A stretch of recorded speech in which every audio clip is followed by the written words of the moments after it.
Hi, everyone. Welcome to our Instagram Live. I'm Esha with Child Marriage Free World, and today I'm so excited to be kicking off our Child Marriage Free World Pledging Week series of interviews, and I'm so excited to also be interviewing with my co-host, Aicha. Hi, everyone. I'm Aisha with 100 Million US. We're thrilled to have you all join us for this really important conversation during Pledging Week for the Child Marriage Free World campaign. So today we have a super special guest with us. Her name is Rebekka, and she's from 100 Million Namibia. Rebekka is an incredible activist and advocate, and she's currently organizing a pledging event in Namibia to end child marriage. So today we'll be discussing the issue of child marriage, the challenges it presents, and the ways activists like Rebekka are making a difference. We also really want to hear from you, the audience, so feel free to drop your questions in the comments. All right, so let's dive right in. Rebekka, let's invite her up onto our stream. Hi, Rebekka. And Thank you so much for being here today and for being the person who's kicking off our entire series. We truly appreciate having you here. I'm so excited to be here. Awesome. So for people who don't know, can you just introduce yourself and also talk about your role and experience working with children and also related to child marriage issues?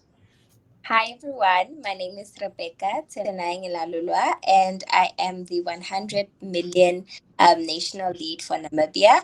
So basically my role, or 100 million's role in Namibia, is just to ensure that children's rights and safety is safeguarded and also to ensure that social justice is upheld. My with working with children started a little over when I was 16 in various roles within the community that dealt with just empowering children's, advocating for children's rights, and just ensuring that our communities and our societies and our policymakers and our decision makers are also aware of different issues that are affecting children. So, yeah, that's basically a nutshell of what happens around 100 million Namibia and myself. Thank you so much for that. So you talked about engaging decision makers, and so I want to ask you a question a little bit about like the role of government and your government in particular. So, what do you think your government could be doing better to ensure that child marriage is prohibited? At the moment, our government has set up a lot of laws in place, a lot of policies for for just safeguarding children's rights. We have the Act. It has also established different platforms, such as the Children's Parliament, where you have children from different parts of the country come together and just air their voices. However, I do feel that perhaps sustaining the policies that have been put in place, ensuring that they monitor how the administrators of such policies actually do put it into place, because yes, the policies are good, but sometimes the people that are behind it, the people that are making sure that these policies are working, need to be constantly monitored, and to ensure that also when there are cracks, when there are new developing factors that should be considered, that is done timely within a time frame that is sort of suitable to the children that need the help. I think that's one of the areas that our government could do better. And also in terms of awareness for children to understand what's happening around them. You have crimes that go unreported. You have a lot of issues or cases that children are facing, child labor and whatnot. And sometimes children also don't understand what is happening around them. They're just experiencing something until you come up and you explain what's happening. So I think we could definitely use a bit more of like a nationwide awareness on social issues around children and how people in communities can recognize it, and also how they can report it to the relevant authorities as soon as they can, to ensure that less harm or damage is caused. Thank you for sharing that, Rebekka. And I completely agree with you. I think even when it comes to child marriage, developing sustainable policies and making sure we're able to execute them in the long term is also very important. But now that you've told us a little bit about what your government could be doing better, I want to ask you if you could share some examples where your government in particular has taken any positive or impactful actions to end child marriage. Okay.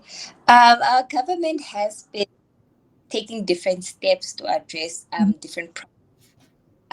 I would say there is a how do you call it? There's a child labor committee that is responsible for visiting different regions. So what happens is different delegates sit on that committee, and then they sort of get intel on areas that could possibly be exploiting children and whatnot, and then they visit as undercover officers or just individuals that are interested in the community.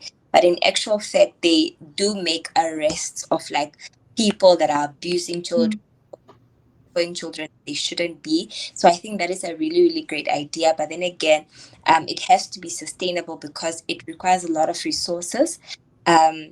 So one of the areas that I think the government could improve in terms of their action is maybe sustainability in terms of, I don't know, maybe a tax levy on education that could be used, because it's a really, really brilliant idea to have the officers themselves on ground level just monitoring what is actually taking the arrest. So that is one of the examples that I can remember at the top of my head. Yeah, and thank you for sharing that again, because having that committee is a great first step, right? But like you said, making it sustainable by having access to more resources is obviously should also be priority. Also, while we were doing our research, we found out that Sierra Leone passed the bill in May of this year, actually, where they prohibited the marriage of anyone under the age of 18 with absolutely no exceptions. So that is a huge governmental step that we found. Yeah. That is a huge win. Yeah, so we're seeing some really cool stuff around, across the continent, against child marriage, which is really interesting. Yeah. So I want to ask you a little bit about the event that 100 Million Namibia is organizing for Pledge Week. Tell us what you guys are doing. We are really, really excited to be partaking in Pledge Week.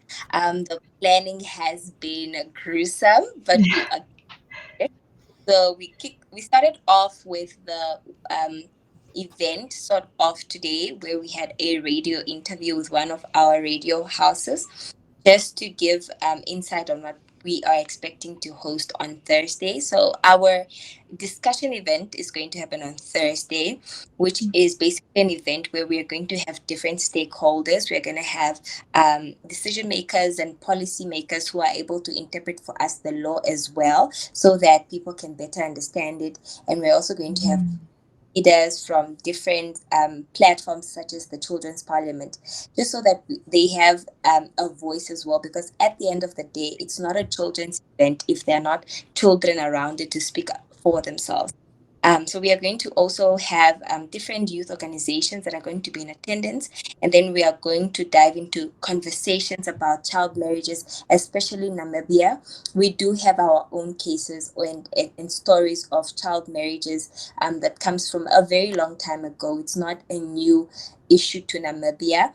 It's one that we are trying to sort of solve, but there are shortcomings. So that is what we're going to be discussing. And the very, very cool and exciting part is that everyone in attendance is going to sign a pledge form. Our target is about 50 pledge forms, because that just gives solidarity to stand with those that are severely hurt by child marriages, not just Namibia or Africa, but beyond that. And it goes out to just the globe as well. So we are very, very excited. And we are going to continue doing a series of media interviews, just to make sure that the event is not just based in the capital city of Windhoek, but anyone else from a different part of Namibia, from the rural areas, they're able to watch or listen on the radio and just get an insight, and who knows, share with their neighbor what is happening, and actually just be aware of what's happening around them and report it to the relevant authorities and not support it.